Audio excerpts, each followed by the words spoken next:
Hey, what's up guys? So hari ni kita nak buat asam pedas ayam. Yang ni yang kuah dia pekat, masam-masam pedas. Makan dengan nasi putih sangatlah sedap. Okey, jom kita start. First ambil 2 biji bawang merah saiz besar, 5 ulas bawang putih, halia sebesar ibu jari, seketul kecil kunyit hidup, 3 biji cili padi dengan seketul belacan yang dah dibakar. Okey, lepas tu korang blend dan korang tumis dengan 2 batang serai yang dah diketuk.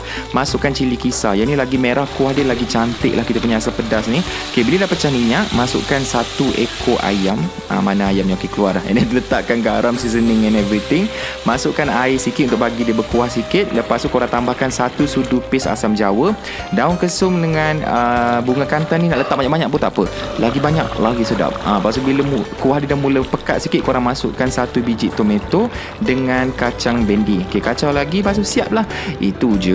Boleh je buat asam pedas kat rumah, senang saja sebenarnya. Korang nak ganti dengan ikan ke, tak ada masalah dik. Ganti je apa-apa protein boleh. Semuanya sedap. Yang penting dapat kuah yang pekat, masa-masa pedas ni baru terangkat bila makan dengan nasi. Sabar, belum masuk waktu berbuka lagi. Selamat mencuba.